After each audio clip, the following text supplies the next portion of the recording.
Hi everyone, this is Rahul Bajaj from the Rahul Bajaj Show on Rocket and Dash Radio, and today's guest is Sanjoy. He's an American musician, DJ. He's a producer, and he's been well known in the entertainment space. It's a pleasure to have you here, Sanjoy. Thanks so much for joining me. Thanks so much for having me. Yeah, you're most welcome. And, to start out for the listeners, I'd love to have you tell them about yourself, where you started in life, and just overall your background. Yeah, I've been doing music for as long as I can remember. I started learning classical music with my mother, who's a singer.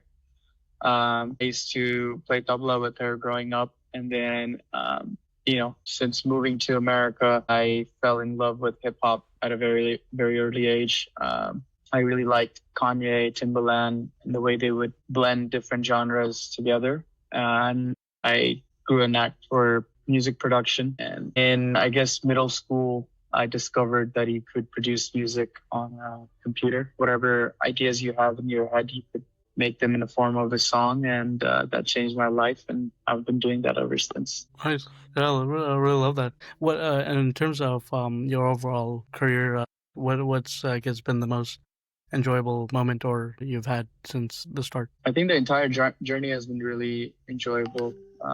When I started, there wasn't really Spotify.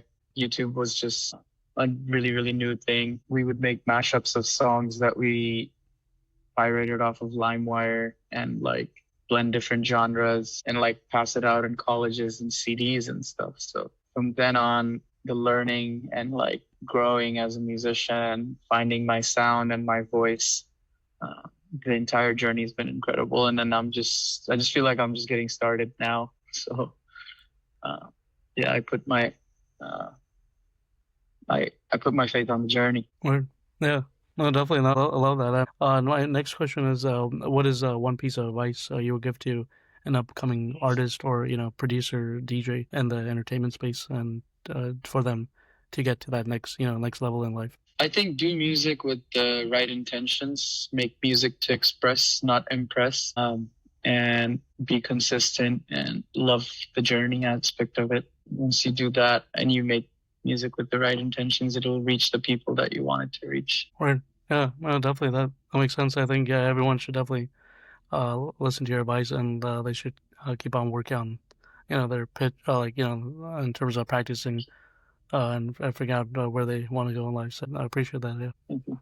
Yeah, you're most welcome, man. Now, going to a little bit about Man of the Moon, the album that came out recently with Guru and Amar Sandhu and you yourself and a few others. Just wanted to get to know some behind the scenes, like how it all got put together and what made you guys come up with that name, Man of the Moon. First of all, I think the name Man of the Moon, Guru thought of that name. There were a few different album titles before that. And I think we've been working on the album for such a long time, and we wanted it to have a fresh sort of edge to it, which I think he came up with the name about a week before the release. And then, there was another song added that like 2 days before the delivery of the files to the DSPs.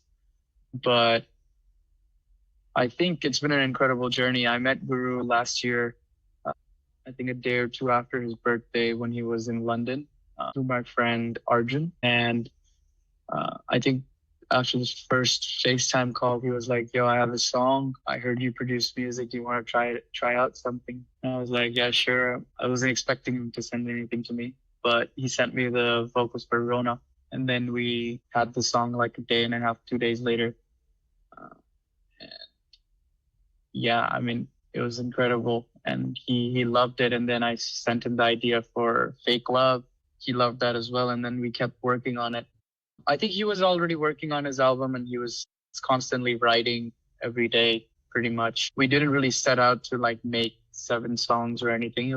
We were just making music and it turned into an album. Nice. Yeah, no, that's real cool actually. Actually, a follow-up question to that would be, how long, like in terms of like the turnaround time for getting an album off the ground. When you put it out for release, when you first start, say you have like 5 songs a part of the album. How long does that process take? Like when you make the song and then release it? I mean, the thing is, for us, it was very organic. He would send me voice notes on WhatsApp, and then I would come up with ideas. I would take those same voice notes, put them in the song. I mean, if you hear Moonrise, the chorus, intro chorus is the voice note from his WhatsApp when he was coming up with the melody. So we didn't really have a deadline. We didn't, I mean, there was deadlines for like final mix and master towards the end of the process when we decided like this is when the delivery is going to be for the album and this is the release date. But up until that, we didn't really put that kind of pressure on us, and you could hear that in the music. We were just trying to make dope vibes,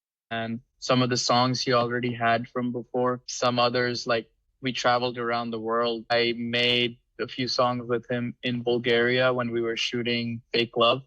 Then I went to Delhi, second wave of pandemic. We got shut down and I was in a hotel. Me and Royal made Te Cal, and then I showed it to him. He loved it. Then he wrote the third verse to that. He then recorded it. Signs we made in his bedroom while playing FIFA because we had nothing else to do. We couldn't go out anywhere. And then Moonrise, wasn't even supposed to be on the album. We had delivered the album. Everything was done. All the masters locked. All the posters were made. And then he sent me a voice note just like he would any other day. And we didn't aim for it to be on the album or anything. It just turned out so good that we had to put it on the album. So That's how it went. But some songs took, I don't know, man. I don't think it takes long time to get the main ideas of the song, but to polish it sometimes takes long. But we aim for it to, especially me and him, we aim for it to be done as fast as possible. Because when you're making something, when you're creating, the vibe is then right there and you should capture that moment. Shouldn't be something that you do like a year later. I don't know if you can ever be in that same exact energy. Right. Maybe you can. I don't know. I like doing it just right away. Yeah, definitely. And that's what I loved about Moonrise. The entire song was composed, written, produced, mixed and mastered, recorded, I guess, within like a day and a half, 2 days. Nice. Yeah, that's wonderful. And have you all thought about like you and the team dipping your feet into the metaverse or like creating an NFT around Man of the Moon? I think, yeah, there were some ideas floating around, but when we come around to it, probably we might make some merch, some NFTs. Let's see. Yeah, for sure. Yeah, that'd be pretty cool. Like you could have your face on one of them, Guru's face, Omar's on this, like all over. So that'd be pretty sick. Yeah, pretty cool. Yeah, most definitely. And out of all the people you worked with so far, like from Guru, Omar Sambu, all these different like artists, like rappers, like I guess who's been the most like influential or like people you've been close in touch with or who you would want to work with in the future? I mean, everyone's been really influential. Like everyone that I've worked with has shaped me and my sound and me as a person. I've learned a lot from collaborating, which I think I'm super, super lucky to have been able to collaborate with so many artists and be influenced by all of them. So yeah, actually shout out to everyone who has had a hand in me being who I am because they've collaborated or passed on knowledge or, help create ideas. So yeah, it's been incredible. And I'd love to work with everyone again. I don't really have, there are certain people that I work with more, certain people I've only collaborated with once, but if it comes around to it, I'll work with everyone over and over again. We've always had a great time. Yeah, for sure. I love that. And have you also worked with people in the Hollywood space? I know it's, from what I've seen, it's mostly people in Bollywood. No, I have worked with artists from LA, done countless sessions with many, many musicians, a lot of K-pop guys as well. And you just, I again, like the journey aspect of this is so amazing. I get to share my background in music and my influences and sort of build a bridge with other people's influences and their vision and, help people make a record, which is an incredible thing. Yeah. Yeah, most definitely. No, that makes sense. And no, that's cool. You've been able to work with so many people in different spaces, like in terms of like the Hollywood side. So yeah, really love that. Yeah, I'm very grateful for that. Yeah, for sure. And in terms of like your branding as a whole, like you've been able to like put yourself out there, like on social media, Instagram and all. But I guess what is one piece of advice you would give to someone like say like me who wants to grow their brand, or anyone who wants to become like the next public figure among their connections? Yeah. I would say first ask yourself, like, what is it about you that's unique? And double down on that online. And, people should be able to understand um, very easily who you are, a musician, what your music is about, and who your music is for, and just what makes you unique. Right. Yeah. Those three things. It's yeah, you have to honestly take all this like crazy, like complex things about you and literally put it into 3 bullet points and then focus on presenting that to the world. Right. So what do you think of it as kind of like a one pager you send to these? For one page is way too long. People don't have really that kind of attention span anymore thanks to social media. But I think also just like focus on what makes you happy and, don't kind of these numbers game. People get hung up on it a lot.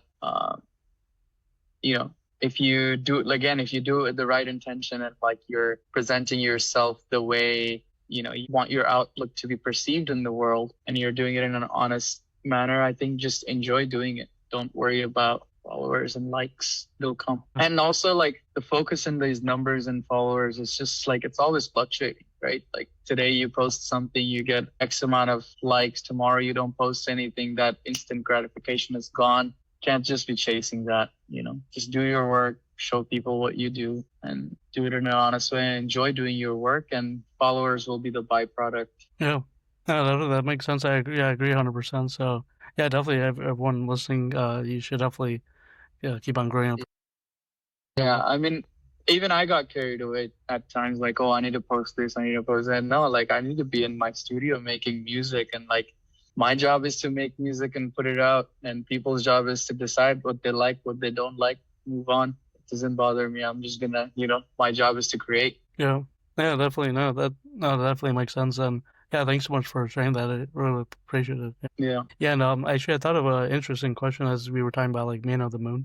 If y'all had the chance to make like say a second version of Man of the Moon, Yeah. it was a far stretch, but would y'all like say travel and like say 5 to 10 years to the to the moon, or like maybe planet Mars and see if we can shoot the That would be crazy. Yeah, yeah. I mean, the thing is, part two is not out of the question. And also, like, there's so much music in the works, anything can happen. But I'd love to travel to the moon.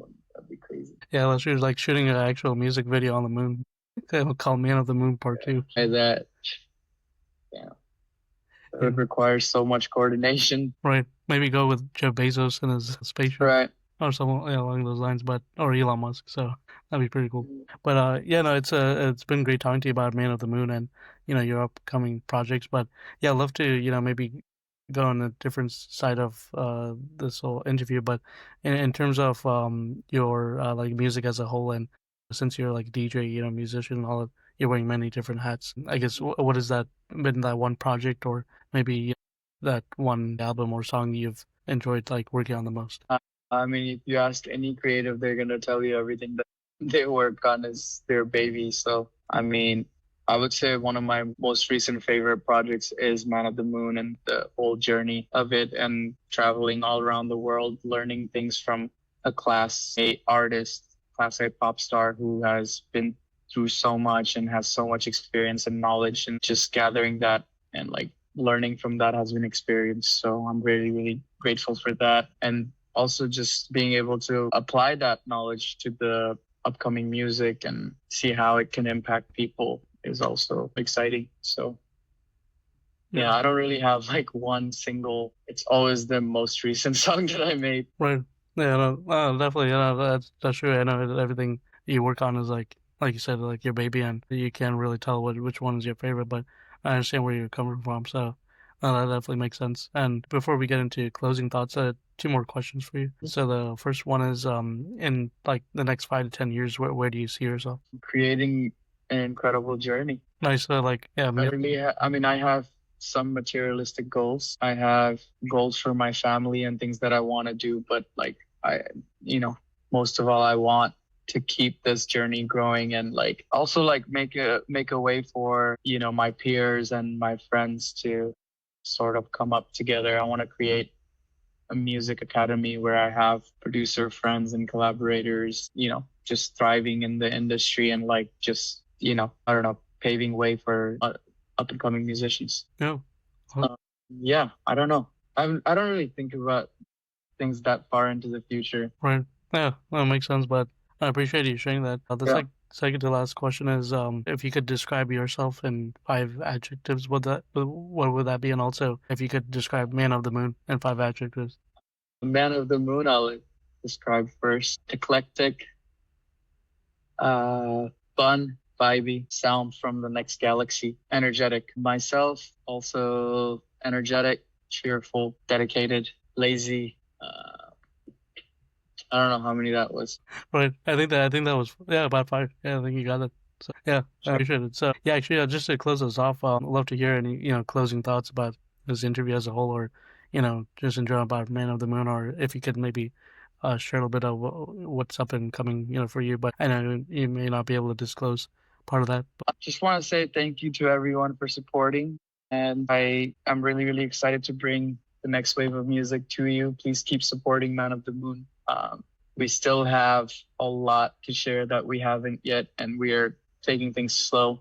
And we think that not to, just bring everything out and be in our face about everything is like the best way to go. So we have a lot more to share and a lot more music to come in the future. So thanks so much for the support and keep supporting us. Love you. Yeah, thanks so much. And just one last thing before we go is, where can people find you on social media so they can continue to show you love and support? At Sanjoy D Nice. on all the social media platforms. Someone had at Sanjoy, so I had to take the first word of my last name, first letter of my last name, and use that. But it stuck, and now that's what it is. Right. Yeah, no, but yeah, thanks so much again, Sanjoy, for being on the Rahul Bajaj. Thank you so much. Thanks. I know we've been trying to make this happen, but finally we got a chance to speak. So Yeah. it was nice talking to you, man. Yeah, same here. Thanks so much again, Cheers. and yeah, cheers. And I'm looking forward to having you again on the Rahul Bajaj on Lucas Avenue and Dash Radio. Thanks. All right. Cheers. Yeah. Bye.